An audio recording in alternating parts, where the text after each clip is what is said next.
الحمد لله رب العالمين والعاقبة للمتقين والصلاة والسلام على أشرف الأنبياء والمرسلين وعلى آله وأصحابه أجمعين أما بعد কাছে কিংবা দূরে দেশ কিংবা প্রবাসে যে যেখান থেকে দেখছেন এবং দেখবেন আজকের বিশেষ আয়োজন আশুরা তাৎপর্য আপনাদেরকে জানাচ্ছি আন্তরিক অভিনন্দন ও মুবারকবাদ। আগামীকাল ইয়াম আশুরার দিন। মুহররম মাস চন্দ্র বছরের প্রথম মাস। আল্লাহ তাবারাকা ওয়া তাআলা কোরআনে পাকের মধ্যে ইরশাদ করেছেন, ইয়াওমা খালাকাস সামাওয়াতি ওয়াল আরদা মিনহা আরবাআতুন হুরুম, অর্থাৎ 4টি মাসকে সম্মানিত করেছেন। এর মধ্যে একটি মাস হলো মুহররম মাস। হাদিস শরীফের মধ্যেও আল্লাহর হাবিব এই মুহররম মাসকে আল্লাহর মাস বলে উল্লেখ করেছেন। আফদালুস সিয়ামি বা'দা রমাদান শাহরুল্লাহিল মুহররম ওয়া আফদালুস সালাতি বা'দাল ফরিদাতি সালাতুল লাইলি। আল্লাহর হাবিব বলছেন, আফদালুস সিয়ামি বা'দা রমাদান, রমজান শরীফের পরে সর্বোত্তম রোজা হচ্ছে শাহরুল্লাহিল মুহররম, আল্লাহর মাসের রোজা। সুবহানাল্লাহ।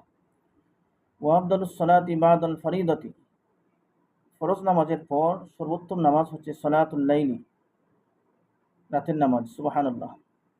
এই হাদিসের লক্ষণীয় বিষয় হলো আল্লাহ হাবিব বলছেন শাহরুল্লাহ, তথা আল্লাহর মাস, শাহরুল্লাহিল মুহররম, আল্লাহর মাস, মুহররম মাসকে আল্লাহ তাবারাকা ওয়া তাআলা সব মাসই সৃষ্টি করেছেন, কিন্তু এই মুহররম মাসকে আল্লাহর মাস বলে অভিহিত করার রহস্যটা কি?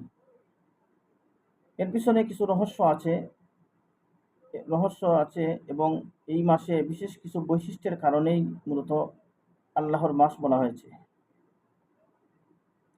যেমন দুনিয়ার সব মসজিদই আল্লাহর ঘর, কিন্তু বাইতুল্লাহ নয়। মুহররমের গুরুত্বপূর্ণ একটি ফজিলত হলো এর সঙ্গে তওবা কবুল হওয়ার ইতিহাস যুক্ত রয়েছে। মুসনাদে আহমদ ও জামে তিরমিজির মধ্যে একখানা হাদিস উল্লেখ করেন, এক ব্যক্তি রাসূল আকরাম সাল্লাল্লাহু আলাইহি ওয়াসাল্লামকে জিজ্ঞাসা করলো, হে আল্লাহর রাসূল, রমজানের পর আপনি কোন মাসে আমাকে রোজা রাখতে নির্দেশ দিবেন?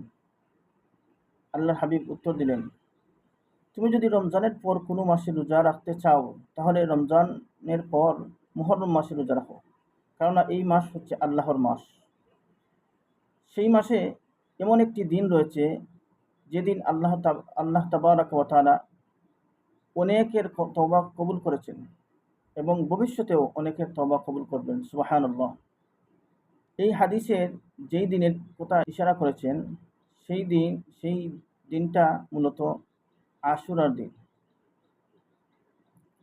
আবু কাতাদা আল আনসারী রাদিয়াল্লাহু তাআলা আনহু থেকে বর্ণিত, সুইলা আন সাওমি ইয়াউমি আশুরা ফাকাল ইউকাফিরুস সানাতাল মাদিয়া।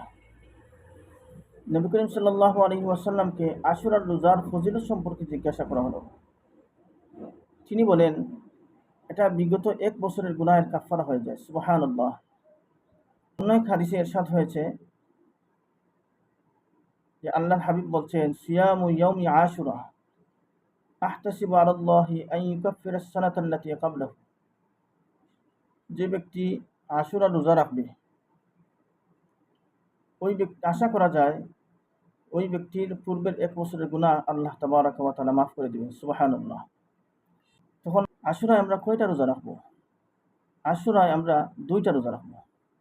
রাসূল আকরাম সাল্লাল্লাহু আলাইহি ওয়াসাল্লাম যখন মক্কা ছেড়ে মদিনায় গেলেন, গিয়ে দেখলেন সেখানকার ইহুদিরা আশুরার দিনে রোজা রাখছে। তাদেরকে জিজ্ঞাসা করলেন, তোমরা এই দিনে কেন রোজা রাখো?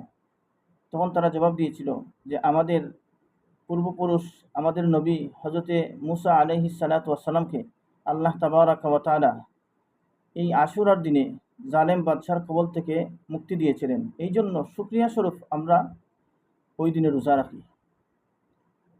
তখন রাসূল আকরাম সাল্লাল্লাহু আলাইহি ওয়াসাল্লাম সাহাবায়ে কিরামদের তখন তাদেরকে বললেন, নাহনু আহাক্কু বিমূসা, আমরা মুসা আলাইহিস সালাতু ওয়াস সালামের বেশি হকদার। ফাসামাহু ওয়া আমারা বিসিয়ামিহি, এবং সেই দিন তিনি নিজে রোজা রাখলেন এবং সাহাবায়ে কিরামদেরকে রোজা রাখার নির্দেশ দিলেন। আমরা ওই রোজা আশুরার রোজা প্রত্যেকেই রাখার চেষ্টা করব। আমরা আশুরার দিনের রোজা, আশুরার আগের একদিন এবং আশুরার দিন, এই দুইটা রোজা, অথবা আশুরার দিন এবং পরের দিন, এই আগে পিছে যে কোনো একদিন সংযুক্ত করে মোট দুইটা রোজা রাখার চেষ্টা করবেন। কারণ এই রোজার অনেক ফজিলত রয়েছে। যে আল্লাহর হাবিব বলছেন, সিয়ামু ইয়াউমি আশুরা আহতাসিবু আলাল্লাহি আন ইউকাফিরাস সানাতাল্লাতী ক্বাবলাহু। কারণ ওই একদিন যেই ব্যক্তির ওই একদিন রোজা রাখবে, আল্লাহ তাবারাকা ওয়া তাআলা ওই ব্যক্তির পূর্বের এক বছরের গুনাহগুলি মাফ করে দিবেন। সুবহানাল্লাহ। আমাদের প্রত্যেককে আল্লাহ তাবারাকা ওয়া তাআলা এই আল্লাহ হাবিবের নির্দেশ মোতাবেক রোজা রাখার মাধ্যমে আশুরার দিনটা যেন আমরা পালন করতে পারি। আমাদের সমাজে অনেক কুসংস্কারের কাজের মাধ্যমে মানুষ জারি পিটে এবং শরীরে আঘাত করার মাধ্যমে এবং হায় মাতম মাতম বলে ওই দিনটা তারা সুখ পালন করে, কিন্তু এটা শরীয়তসম্মত কোনো নিয়ম নয়। এটা হচ্ছে কুসংস্কার, এটা হচ্ছে বেদাত।